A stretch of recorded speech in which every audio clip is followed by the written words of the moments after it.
नमस्ते बच्चों, welcome back to my YouTube channel. आज का जो हमारा टॉपिक है वो हमारा है refraction of light from rare to the denser medium at a convex spherical reflecting surface. तो बच्चों, जो हमने जो प्रीवियस वीडियो बनाई थी वो हमने रियल इमेज के लिए बनाई थी, सेम केस के लिए।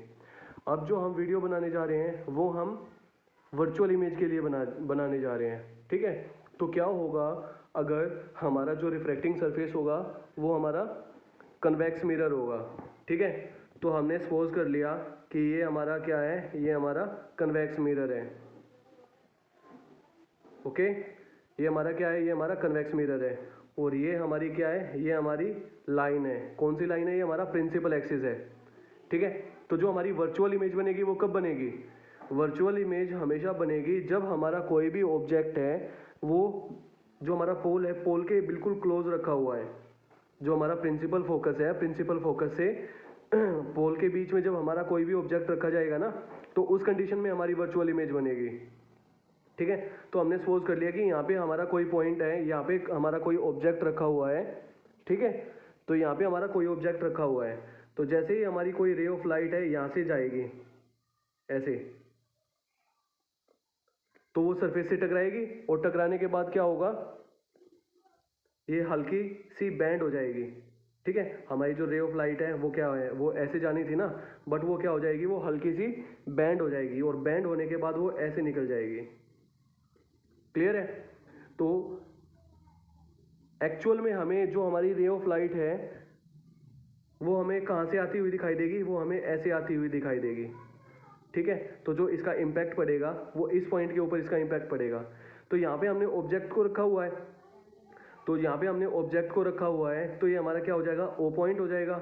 और यहाँ पे इसकी वर्चुअल इमेज बनेगी, तो ये हमारा पॉइंट कौन सा हो जाएगा, ये हमारा आई पॉइंट हो जाएगा। ठीक है, अब हमें क्या करना है, अब हमें यहाँ से एक जिस पॉइंट के ऊपर वो इंटरसेक्ट करेगी वो हमारा पॉइंट क्या होगा, वो हमारा ए पॉइंट होगा। अब यहाँ से हम क्या डाल देंगे, यहाँ से है ना एक हम नॉर्मल डाल देंगे ऐसे, ये ऐसे हमने क्या डाल दिया, ये हमने नॉर्मल डाल दिया। ठीक है जी, ये हमारा क्या हो जाएगा, ये हमारा नॉर्मल हो जाएगा। ठीक है, तो नॉर्मल हमारा जिस पॉइंट के ऊपर इंटरसेक्ट करेगा वो हमारा कौन सा पॉइंट हो जाएगा, वो हमारा सी पॉइंट हो जाएगा। और जैसा कि हमने जो हमारी प्रीवियस वीडियो है, प्रीवियस वीडियो में हमने देखा था कि जो हमारी प्रीवियस वीडियो है उसमें हमने डिस्कस किया था कि जो हमारा इंसिडेंट रे होगी ना, इंसिडेंट रे हमारा जो प्रिंसिपल एक्सिस है उसके साथ कौन सा एंगल बनाएगी, वो अल्फा एंगल बनाएगी। जो हमारी रिफ्रैक्टेड रे है, जो हमारी रिफ्रैक्टेड रे है और जो हमारा ये क्या है, प्रिंसिपल एक्सिस है, इसके साथ कौन सा एंगल बनाएगी, ये हमेशा बीटा एंगल बनाएगी। और ये हमारी क्या है, ये हमारी नॉर्मल है। ठीक है ना, ये हमारी कौन सी लाइन है, ये हमारी नॉर्मल लाइन है।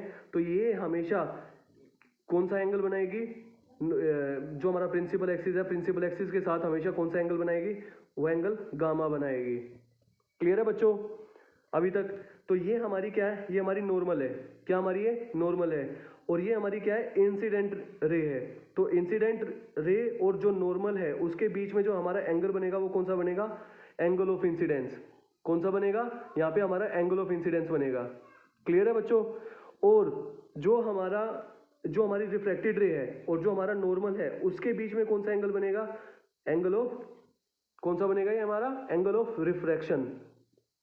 ठीक है बच्चों, ये हमारा कौन सा बनेगा, एंगल ऑफ रिफ्रैक्शन। तो जैसा कि हमने किया था प्रीवियस वीडियो में कि जो हमारी इंसिडेंट रे है वो हमारी कौन से मीडियम में है, वो हमारी कौन से मीडियम में है, इंसिडेंट रे वो हमारी रेयरर मीडियम में है। और जो हमारा रेयरर मीडियम है इसका रिफ्रैक्टिव इंडेक्स μ1 है, और जो इसका रिफ्रैक्टिव इंडेक्स है वो हमारा कौन सा है, वो हमारा μ2 है, रिफ्रैक्टिव इंडेक्स है। ठीक है बच्चों, तो हमें पता है कि जो साइन आई, तो जो हमारी इंसिडेंट रे है उसका साइन एंगल, ठीक है, और जो हमारा इंसिडेंट जो हमारा मीडियम है वो कौन सा, हमारा μ1 मीडियम है, तो वो किसके इक्वल हो जाएगी, μ2 साइन आर। अब यहाँ ध्यान से देखो कि जो हमारा एंगल ऑफ रिफ्रैक्शन है वो कौन से मीडियम में बना हुआ है, वो हमारा सेकंड मीडियम में बना हुआ है, जो हमारा डेंसर मीडियम है। ठीक है बच्चों, तो ये यहाँ पे बना हुआ है, तो ये हमारा साइन आर के इक्वल हो जाएगा। अब हमें क्या निकालना है, sine i by sine r निकालना है। तो sine i by sine r, तो वो किसके इक्वल हो जाएगा, वो हमारा μ2 बाय μ1 के इक्वल आ जाएगा। ठीक है, ये हमारा μ2 बाय μ1 के इक्वल आ जाएगा। तो अभी तक बच्चों सभी को मुझे लग रहा है कि अभी तक ये क्लियर होगा सभी को, ठीक है। तो अब इसके बाद हमें पता है कि जो हमारे मैंने कल जो हमने जो प्रीवियस वीडियो बनाई थी तो उसमें मैंने बताया था कि जो हमारा ये डेरिवेशन है ये फुली डिपेंडेंट है upon some assumptions. So the first assumption was that alpha beta gamma and angle i angle r, all these angles are very very small. ये जितने भी हमारे एंगल्स हैं वो क्या है, वो बहुत ही छोटे एंगल्स हैं, ठीक है। तो इस वजह से जो हमारा साइन आई है उसको हम कैसे लिख सकते हैं, साइन आई को हम आई लिख सकते हैं और साइन आर को हम कैसे लिख सकते हैं, वो हम उसको आर लिख सकते हैं। ये किसके इक्वल हो जाएगा, mu two by mu one के इक्वल आ जाएगा। तो अब हम यहाँ पे क्या करेंगे, अब हम इसको क्रॉस मल्टीप्लाई कर देंगे। तो जैसे हम इसको क्रॉस मल्टीप्लाई करेंगे तो हमारे पास क्या आ जाएगा, म्यू वन आई वो किसके इक्वल हो जाएगा, म्यू टू इंटू आर के इक्वल आ जाएगा, ठीक है बच्चों। तो ऐसे हमने ये निकाल लिया है। अब हमें क्या निकालना है, अब हमें एंगल आई की वैल्यू निकालनी है। तो अब देखो ये जो हमारा डायग्राम है, अब हम यहाँ से क्या करेंगे, एक हम यहाँ से है ना नॉर्मल डाल देंगे ऐसे। किसके ऊपर, ये नॉर्मल है, ये हमारा नॉर्मल है ना, ये हमारा प्रिंसिपल एक्सिस है, उसके ऊपर हमने ये नॉर्मल डाला हुआ है। तो यहाँ हमारा पॉइंट एम हो जाएगा और ये हमारा पॉइंट कौन सा हो जाएगा, पी हो जाएगा। तो जो हमारी सेकंड एजम्पशन थी, वो हमारी सेकंड एजम्पशन क्या थी कि जो हमारी डिस्टेंस है ना पी और एम के बीच की, वो बहुत ही ज़्यादा छोटी है, ठीक है ना। तो नेग्लिजिबल डिस्टेंस है in between P and M, ठीक है। तो हम एम को रिप्लेस कर सकते हैं पी के साथ, ठीक है बच्चों। तो अब मैंने कल आपको बताया था कि हम एंगल को कैसे फाइंड आउट करते हैं। अब यहाँ पे देखो जो हमारा एंगल आई है वो कैसे कैसे बना हुआ है। एक तो हमारी ये जो लाइन है इसने बनाया हुआ है, और एक किसने बनाया हुआ है, ये जो हमारी लाइन है इसने बनाया हुआ है। तो हम कौन सा एंगल सेलेक्ट करेंगे, ये हमारा एंगल हो जाएगा ए ओ सी, ठीक है। तो from triangle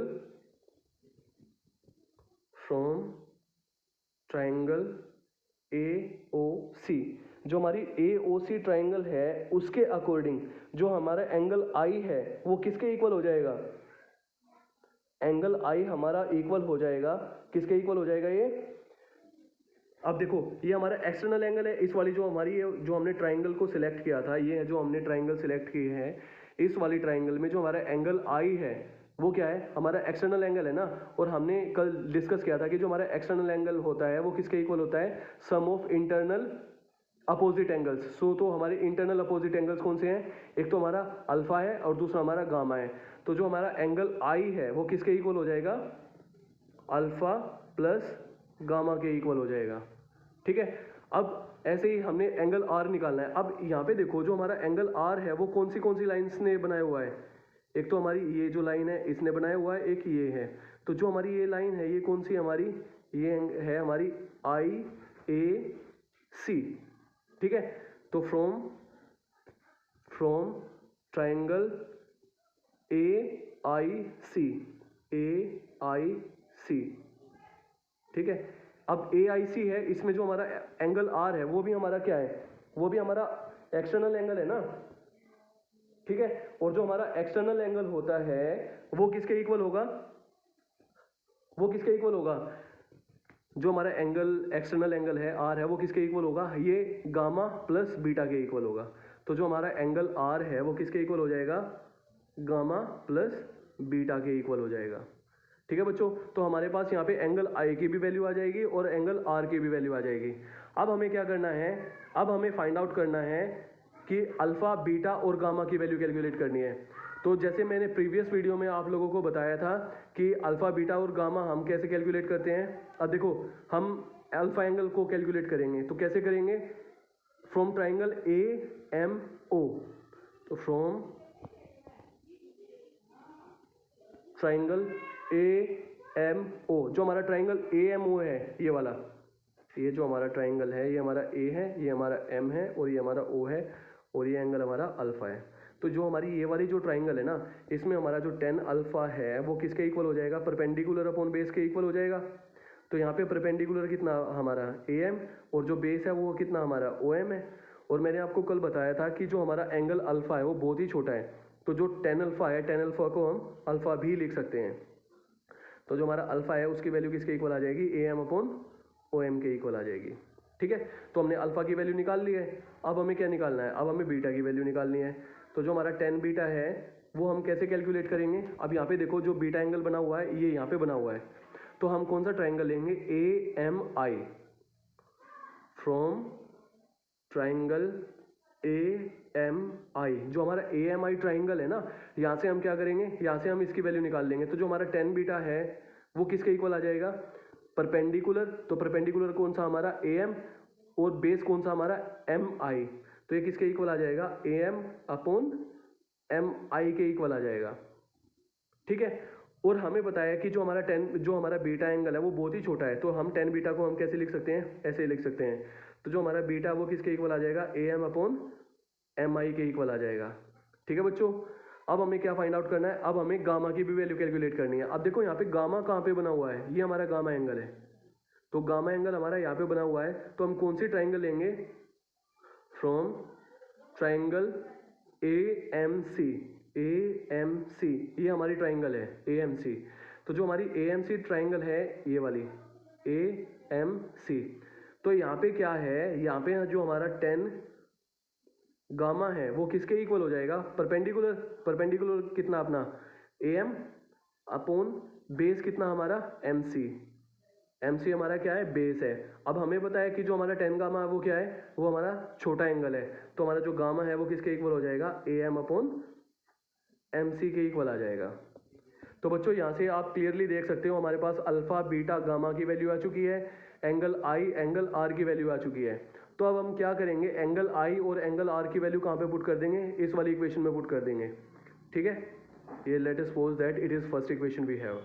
okay, so μ1 into I, तो I हमारा कितना है? Angle I alpha plus gamma के इक्वल है, is equal to μ2 into angle R। Angle R हमारा किसके इक्वल है? यहाँ पे देखो एंगल R हमारा गामा प्लस बीटा के इक्वल है, तो ये कितना आ जाएगा? गामा प्लस बीटा के इक्वल आ जाएगा। अब हम यहाँ से क्या करेंगे? अब हम यहाँ से अल्फा और गामा की वैल्यूज पुट कर देंगे। देखो यहाँ से हम अल्फा और गामा की वैल्यू पुट कर देंगे, तो μ1 के साथ अल्फा और गामा है, तो अल्फा की वैल्यू हमारी कितनी है? AM upon OM। ठीक है, अल्फा के साथ क्या था हमारा? Plus sign gamma. अब गामा की वैल्यू हमारी किसके इक्वल है? AM अपॉन MC के इक्वल है। ठीक है बच्चों, तो ये किसके इक्वल था? μ2 इंटू गामा प्लस बीटा। अब हमारा गामा कहाँ पे है? ये हमारा गामा है, तो गामा की वैल्यू कितनी है? AM अपॉन MC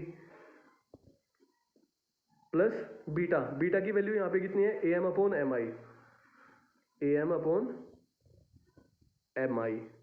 ठीक है बच्चों, तो यहाँ से हमारे पास μ1 की वैल्यू आ जाएगी और μ2 की वैल्यू आ जाएगी। अब यहाँ पे ध्यान से देखो, AM इसमें भी है, यहाँ पे भी है, यहाँ पे भी है, यहाँ पे भी है, तो हम क्या करेंगे? AM को बाहर निकाल के उसको कैंसिल आउट कर देंगे। तो जैसे ही हम इसको कैंसिल आउट करेंगे तो हमारे पास जो न्यू इक्वेशन बनेगी वो कौन सी बनेगी? वो बनेगी μ1 बाय OM। यहाँ से देखो AM तो हमारा कैंसिल आउट हो गया, तो बचा क्या हमारे पास? OM बचा है ना, तो μ1 by OM plus μ1 by MC is equals to μ2 by MC। ध्यान से देखो यहाँ पे μ2 बाय MC और μ2 by MI plus μ2 by MI। तो बच्चों मैंने आपको बताया था कि हमने जो ये डेरिवेशन सोल्व किया है वो 2 एजम्पशंस के ऊपर सोल्व किया है। तो जो हमारा सेकंड एजम्पशन था वो क्या था कि जो हमारी डिस्टेंस है ना M और P के बीच की जो डिस्टेंस है वो बहुत ही छोटी डिस्टेंस है। ठीक है ना, क्या है? बहुत ही छोटी डिस्टेंस है, नेग्लिजिबल डिस्टेंस है। तो हम M को है ना P के साथ रिप्लेस कर सकते हैं। क्या कर सकते हैं? M को हम P के साथ रिप्लेस कर देंगे। तो जहाँ पे M है, M की जगह पे हम क्या पुट कर देंगे? P पुट कर देंगे। तो हम यहाँ पे क्या करने जा रहे हैं? यहाँ पे हम M की जगह पे P पुट करने जा रहे हैं। तो ये कितना आ जाएगा? μ1 by OP plus μ1 by PC is equal to μ2 by PC plus μ2 by PI। ठीक है बच्चों, अब ध्यान से देखो, ये I हमारी क्या है? इमेज है, P हमारा क्या है? पोल है। तो इमेज से लेके पोल के बीच की जो डिस्टेंस होती है वो क्या होती है? उसको हम V बोलते हैं। ठीक है, और जो हमारा ऑब्जेक्ट है, ऑब्जेक्ट से लेके पोल के बीच की जो डिस्टेंस होती है ना उसको हम U बोलते हैं। और जो हमारा पोल है, पोल से लेके सेंटर ऑफ कर्वेचर है, उसके बीच की जो डिस्टेंस होती है उसको हम R कैलकुलेट करते हैं। और जो हमारे न्यू कार्टेशियन साइन कन्वेंशन है उसके अकॉर्डिंग जो भी हमारी डिस्टेंसेज होगी पोल से लेफ्ट हैंड साइड में वो हमारी नेगेटिव कंसीडर की जाएगी, और पोल से राइट हैंड साइड में जो डिस्टेंस होगी उसको हम पॉजिटिव कंसीडर करेंगे। तो हम क्या करेंगे, यहाँ पे हम इनकी वैल्यूज़ को पुट कर देंगे। तो जैसे ही हम इसकी वैल्यूज़ को पुट करेंगे तो हमारे पास क्या आ जाएगा, अब देखो μ1 बाई ओपी क्या हमारा, ओ हमारा ऑब्जेक्ट है, पी हमारा पोल है। तो ऑब्जेक्ट से पोल के बीच की जो डिस्टेंस है वो हम यू कंसीडर करते हैं, बट ये हमारा लेफ्ट हैंड साइड में, तो हमारे ये क्या हो जाएगा, ये नेगेटिव हो जाएगा। ठीक है बच्चों, अब ये हमारा ये साइन है μ1 बाय पी सी हमारा क्या है, पी हमारा पोल है, सी हमारा सेंटर ऑफ कर्वेचर है, और वो क्या हमारा राइट हैंड साइड में, तो ये हमारा आर है। तो आर हमारी क्या हो जाएगी, हमारी पॉजिटिव साइड हो जाएगी। तो ये आ गया equal to μ2 by P C. अभी हमने कैलकुलेट किया था कि जो हमारा पी सी है वो आर के इक्वल है, और ये हमारा राइट हैंड साइड में, तो ये पॉजिटिव हो जाएगी। ठीक है बच्चों, अब μ2 बाई पी आई हमारा क्या है, पी आई हमारी इमेज की डिस्टेंस है ना फ्रॉम द पोल, और ये क्या हमारी v होती है, और इसको हम क्या, ये हमारी लेफ्ट हैंड साइड में है, क्योंकि ये हमारी लेफ्ट हैंड साइड में है, तो इसकी वजह से यहाँ पे क्या आ जाएगा, नेगेटिव साइन आ जाएगा। तो ये क्या आ जाएगा हमारे पास, μ2 बाय वी के इक्वल आ जाएगा। तो अब हम क्या करेंगे, जो हमारी आर वाली टर्म्स है ना उनको तो हम एक साइड में कलेक्ट कर लेंगे, और जो बाकी की जो बची हुई टर्म्स है ना उनको हम एक साइड में कलेक्ट कर लेंगे। तो अब हम क्या करेंगे, μ1 बाय आर को इस साइड में ले आएंगे, और μ2 बाई वी को हम दूसरी साइड में लेके आ जाएंगे। तो हमारे पास क्या आ जाएगा, ये आ जाएगा हमारे पास μ2 by R minus μ1 by R, that is equal to μ2 by V minus μ1 by U. ठीक है बच्चों, तो यहाँ पे देखो 1 बाई आर कॉमन है, तो हम यहाँ क्या करेंगे, 1 बाई आर को कॉमन ले लेंगे। तो जैसे ही हमने 1 बाई आर है उसको कॉमन लिया, तो हमारे पास क्या बच जाएगा, ये बचाएगा हमारे पास μ2 minus μ1 equal to μ2 by V minus μ1 by U. ठीक है बच्चों, तो ये हमारा क्या है, ये हमारा रिक्वायर्ड रिजल्ट है। ठीक है, जो हमारा μ1 by U plus μ2 by V के इक्वल है, और 1 अपॉन आर इंटू μ2 माइनस μ1 के इक्वल है। ठीक है बच्चों, I hope this topic will help you a lot. ठीक है, अगर आपको मेरी ये वीडियो पसंद आई है तो इसको लाइक करना, सब्सक्राइब करना और शेयर करना मत भूलना। Thank you and have a nice day. Thanks for watching this video.